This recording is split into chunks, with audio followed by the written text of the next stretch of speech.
Hay historias que nacen entre privilegios y comodidades. La de Salma Hayek, no.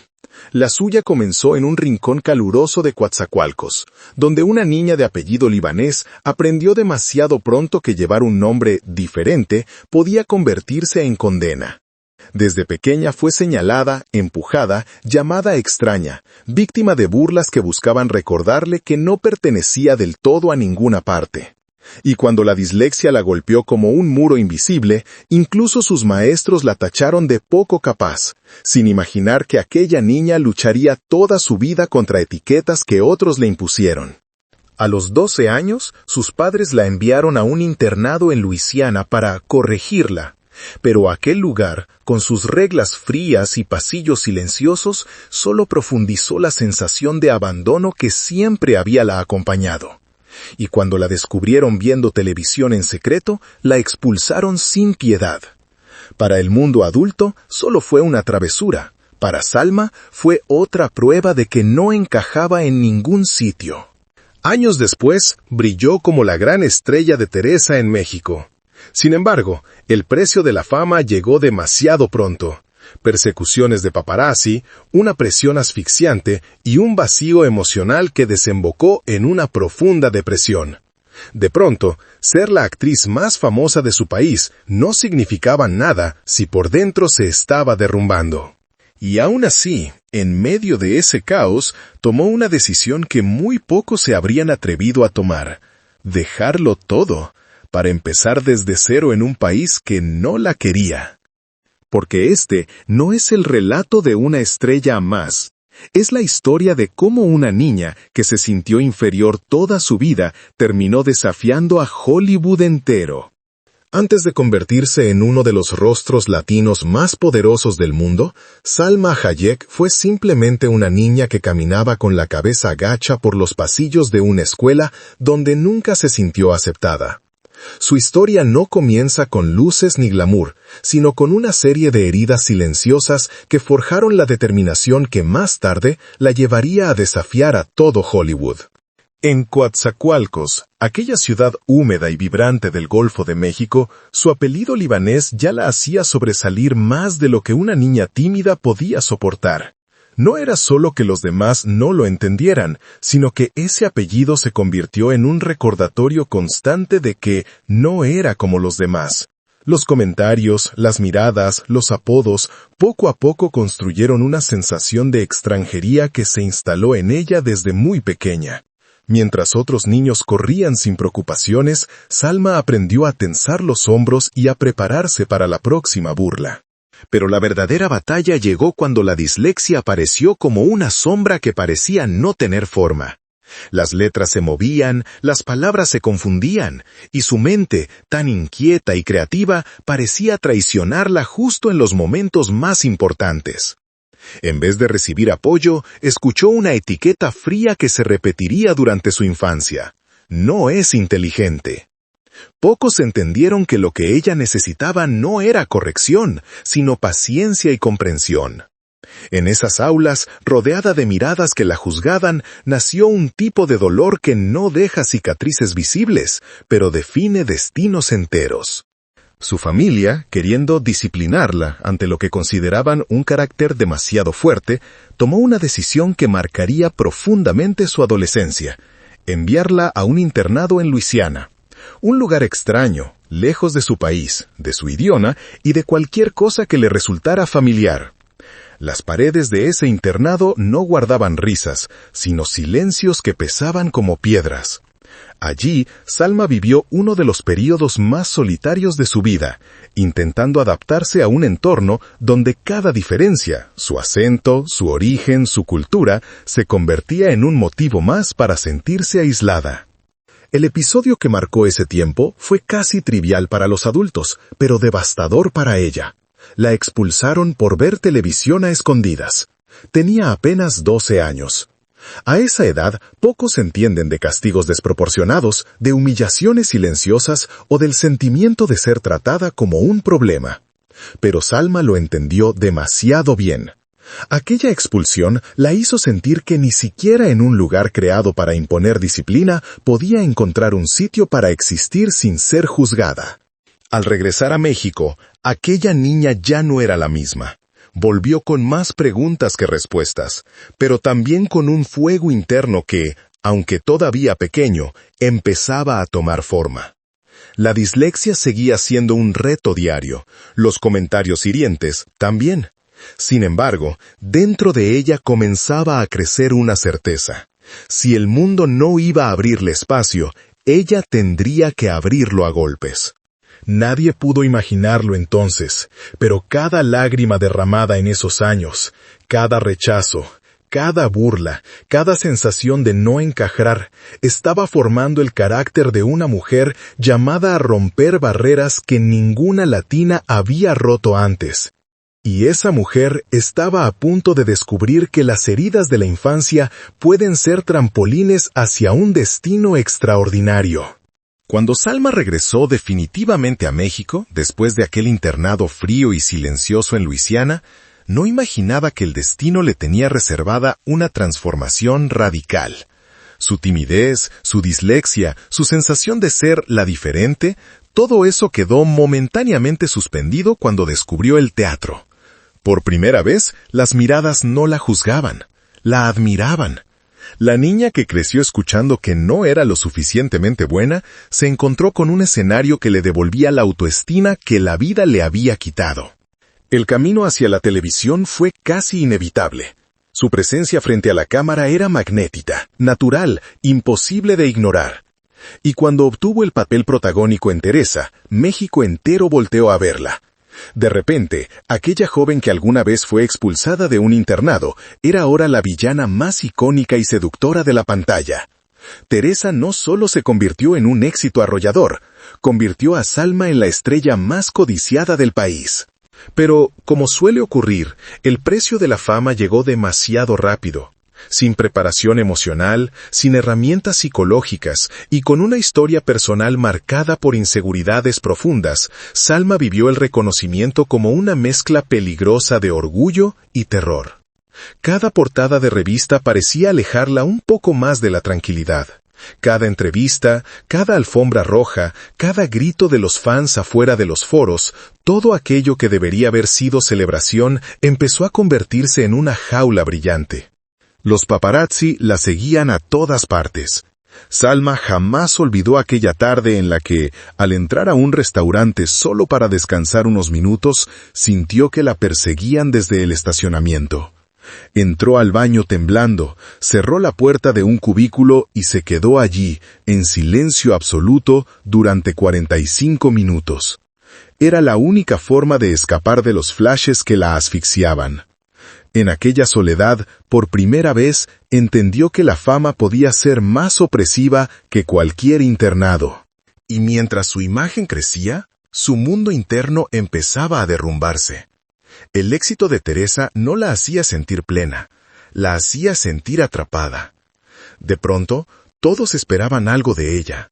Más glamour, más perfección, más escándalos, más apariciones, más obediencia a un sistema que devoraba ídolos con la misma facilidad con la que los creaba. Fue entonces cuando llegó la depresión. Una depresión silenciosa, honda, agotadora. No era tristeza. Era una mezcla de miedo, soledad y una presión que parecía empujarla hacia un abismo invisible. Salma, que ya había luchado contra la sensación de no pertenecer en su infancia, ahora luchaba contra la sensación de no reconocerse a sí misma. En uno de esos momentos, confesó que el éxito la hacía sentir vacío, que cuanto más aplaudían afuera, más ruido había dentro de su cabeza, que la vida perfecta que la televisión vendía no coincidía con la vida que ella estaba experimentando detrás de las cámaras. Y en medio de esa tormenta emocional, una verdad se volvió imposible de ignorar. Si se quedaba en México, jamás escaparía del personaje que la industria había creado para ella. Por más que el mundo la celebrara, Salma sabía que Teresa, aquella mujer ambiciosa, calculadora, inolvidable, había comenzado a devorar su propia identidad. Fue entonces cuando tomó una decisión que cambiaría su destino para siempre. Dejar México, renunciar a la cima, Apostar por lo incierto. Comenzar desde cero en un país que ni siquiera creía que una mujer como ella mereciera un papel secundario. Y así, con el corazón roto pero la determinación intacta, Salma Hayek cerró la puerta de la fama mexicana, sin saber que estaba a punto de enfrentar la etapa más cruel y transformadora de toda su vida. Cuando Salma Hayek llegó a Estados Unidos, no traía escoltas, ni managers, ni contratos prometedores. Traía una maleta vieja, un acento marcado que la hacía sentir vulnerable y unos cuantos billetes que apenas alcanzaban para sobrevivir. Era un salto al vacío que muchos consideraron una locura, abandonar la cima de la televisión mexicana para comenzar de cero en un país que ni siquiera intentaba ocultar su rechazo hacia los actores latinos. Los primeros meses fueron una bofetada de realidad. Hollywood no la esperaba con los brazos abiertos. La esperaba con puertas cerradas, miradas incrédulas y frases que aún décadas después siguen doliendo. Aquí no necesitamos protagonista con acento mexicano. Tu cara es demasiado exótica para un papel serio. México produce telenovelas, no actrices de cine. Cada casting era una batalla contra la humillación. Entraba a salas donde los directores hablaban de ella como si no entendiera nada. Otros le sonreían falsamente mientras le pedían que intentara sonar más americana, como si su acento, aquello que la conectaba con su identidad, fuera un defecto que debía desaparecer. Pero la prueba más cruel no venía de los demás, venía de ella misma. Su inglés aún era frágil. Las palabras se enredaban, las frases se confundían. La lengua parecía no obedecerle. En México nunca había tenido miedo de hablar. En Estados Unidos, abrir la boca era exponerse al ridículo. Sufría ataques de pánico antes de cada prueba. Su corazón latía tan rápido que pensaba que se desmayaría justo en medio de un casting. A veces, el simple sonido de su nombre siendo llamado la hacía temblar. En una ocasión, frente a un panel de productores, se quedó completamente muda. Miró el guión, leyó las primeras palabras, pero nada salió. El silencio fue tan largo y tan incómodo que uno de ellos suspiró con cansancio y murmuró: «Esto no va a funcionar». Salma salió corriendo del edificio y lloró dentro del coche durante más de una hora. A pesar de ello, no se rindió. Se inscribió en clases de inglés, clases de voz, clases de actuación, terapia para controlar la ansiedad. Cada noche practicaba frases frente al espejo, repitiendo una y otra vez los sonidos que su boca no lograba dominar. Había días en los que el avance era microscópico. Había otros en los que quería tomar un avión y regresar a México, a un lugar donde al menos sabía quién era. Pero cada vez que pensaba en renunciar, recordaba lo que había dicho uno de los primeros agentes que la rechazó. Una latina nunca será protagonista en Estados Unidos. No pierdas tu tiempo. Ese comentario, que pretendía aplastarla, se convirtió en combustible. Años después, diría que su rabia fue una de las fuerzas que más la empujaron hacia adelante. Poco a poco, los esfuerzos empezaron a dar pequeños frutos. Un anuncio aquí, un papelito allá. Minúsculos avances, pero avances al fin. Aún así, su miedo a hablar inglés seguía persiguiéndola como un fantasma. Incluso cuando ya obtenía papeles secundarios, antes de cada escena respiraba hondo para evitar que la ansiedad la paralizara otra vez. Lo que muchos desconocen es que Salma Hayek tuvo que vencer una batalla interna muchísimo más grande que cualquier obstáculo externo. La batalla de enfrentarse a su propia voz. Una voz que había sido ridiculizada, rechazada y corregida tantas veces que ella misma comenzó a dudar de si algún día la escucharía como un instrumento y no como un estorbo. Pero lo hizo, no de un día para otro, sino con una determinación hecha de lágrimas, de noches de estudio, de castings fallidos y de una resiliencia que aún hoy sorprende. Y aunque todavía no lo sabía, esa voz, la misma que tantos querían silenciar, sería la que la llevaría a uno de los retos más importantes y dolorosos de toda su carrera: la lucha por interpretar a Frida Kahlo. Cuando Salma Hayek decidió que quería interpretar a Frida Kahlo, muchos la miraron con incredulidad. Para Hollywood, Frida no era una prioridad. Para Salma, en cambio, era un destino. No se trataba solo de un papel, era una necesidad visceral, una conexión profunda con una mujer que también había vivido entre el dolor, la diferencia, el rechazo y la lucha por existir con autenticidad. Pero lo que Salma no sabía era que ese sueño la llevaría al periodo más oscuro, desgarrador y cruel de su carrera. Durante años se dedicó a estudiar a Frida con una devoción casi religiosa. Leyó diarios, visitó la Casa Azul, se empapó de su filosofía, de su tragedia, de su valentía. Sin embargo, cada paso hacia el proyecto era una pared más alta. En reuniones, ejecutivos le decían que Frida debería ser interpretada por una actriz estadounidense más comercial. Otros cuestionaban si Salma tenía la fuerza actoral suficiente para encarnar a una figura tan icónica. La subestimación se volvió parte del proceso, como si su origen latino automáticamente la descalificara para interpretar a una de las artistas mexicanas más importantes de la historia. El desafío más brutal llegó cuando Harvey Weinstein entró en escena. El famoso productor, quien en ese momento tenía un poder casi absoluto en la industria, convirtió la vida de Salma en un infierno. En su testimonio público años después, ella confesó que Weinstein la humilló, la amenazó y saboteó el proyecto constantemente. Le dijo que ella no era lo suficientemente buena, que era fea para el papel, que no tenía talento. Comentarios diseñados para destruirla desde adentro. Pero lo peor llegó el día en que él exigió que se incluyera una escena sexual explícita entre Frida y otra mujer. No estaba en el guión. No tenía motivo artístico.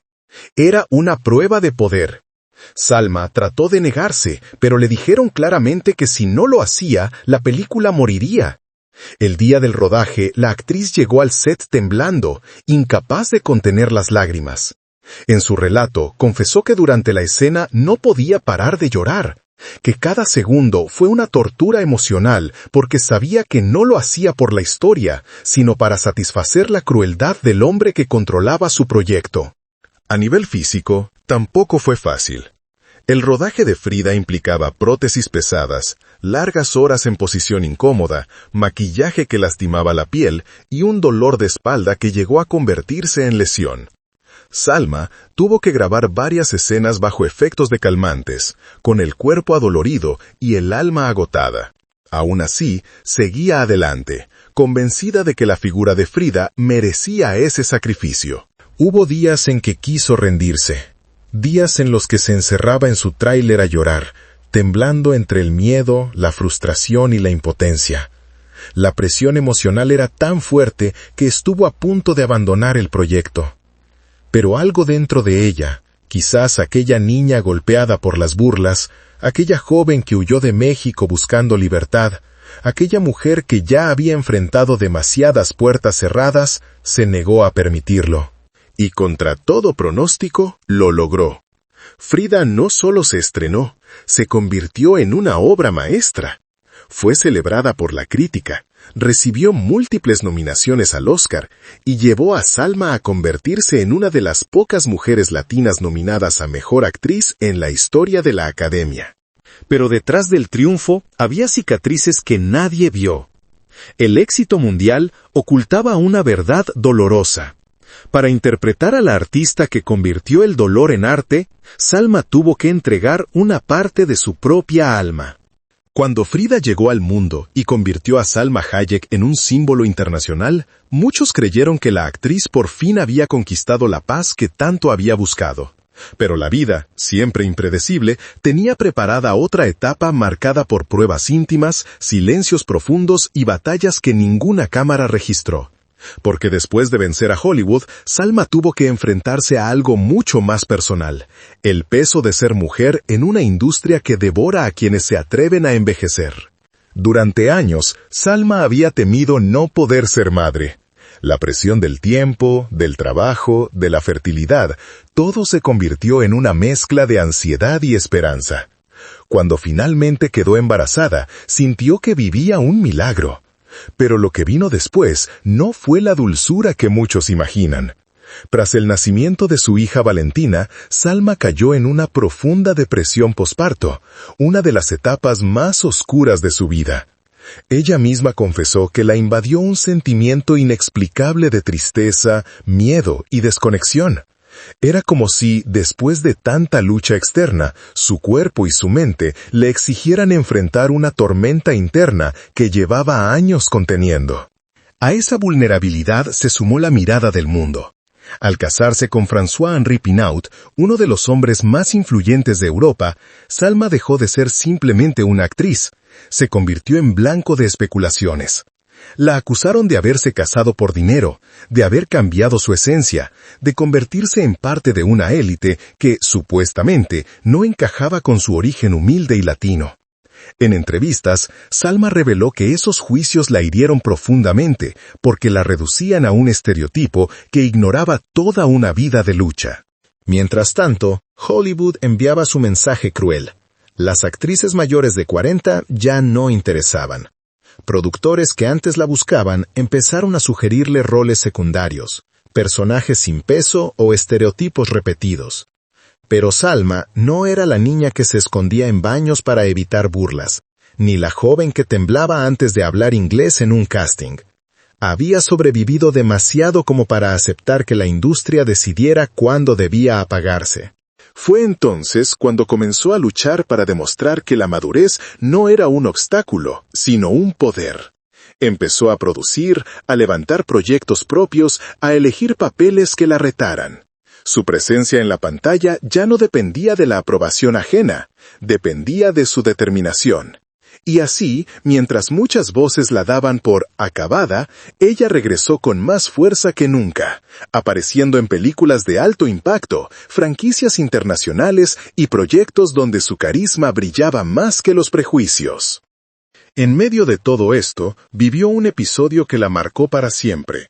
Una experiencia cercana a la muerte durante un vuelo que tuvo que aterrizar de emergencia. Salma recordó esos minutos como una revelación. Pensó en su infancia, en su dislexia, en los rechazos, en las amenazas de Weinstein, en los días de depresión posparto, y entendió que había sobrevivido a todas esas batallas, que no había llegado hasta allí para detenerse por miedo, por edad o por prejuicios. Esa experiencia reforzó algo que Salma siempre supo en silencio, que su vida ha sido un renacer constante, que cada caída la preparó para una versión más fuerte de sí misma, que, aunque Hollywood intentara limitarla, ella nunca aceptó ser definida por nadie más. Así, con su hija como faro y con décadas de lucha convertidas en sabiduría, Salma Hayek comenzó una nueva etapa donde ya no buscaba ser aceptada, buscaba ser libre. Y esa libertad, ganada a pulso, lágrima por lágrima, es quizás su mayor victoria. La historia de Salma Hayek no es la de una mujer que tuvo suerte. Es la de una mujer que desde niña tuvo que aprender a sobrevivir a miradas que la juzgaban, a etiquetas injustas y a un mundo que parecía decidido a recordarle que no pertenecía a ningún lugar. Dislexia, bullying, expulsión, rechazo, humillación, ansiedad, depresión, cada etapa de su vida estuvo marcada por una lucha distinta. Pero todas la empujaron hacia un destino que nadie había imaginado para una niña de Coatzacoalcos. Con Teresa descubrió la fama, pero también el precio devastador de ser vista y perseguida sin descanso. En Hollywood la recibieron con desprecio, como si su acento fuera un defecto y no una parte esencial de su identidad. Pero Salma convirtió cada no en gasolina, cada puerta cerrada en una razón para seguir tocando. Y cuando llegó Frida, entregó tanto de sí misma que terminó herida, exhausta, al borde del colapso emocional. Aún así, transformó ese dolor en arte, y ese arte en una nominación histórica al Oscar. Luego vinieron otras batallas. La maternidad, la depresión posparto, las críticas por su matrimonio, el recordatorio constante de que Hollywood descarta a las mujeres que envejecen. Pero Salma, fiel a su esencia, volvió a levantarse. Produjo, actuó, creó, resurgió. Demostró que la edad no es un límite, que la voz que una vez temió usar sería la misma que abriría caminos a otras mujeres. Hoy, su nombre y su legado son prueba de que ninguna etiqueta define a una mujer determinada, porque Salma Hayek no llegó a la cima para encajar, llegó para romper moldes. Y su historia, hecha de cicatrices y valentía, nos deja una pregunta abierta. Si ya venció todo esto, ¿quién más podrá conquistar?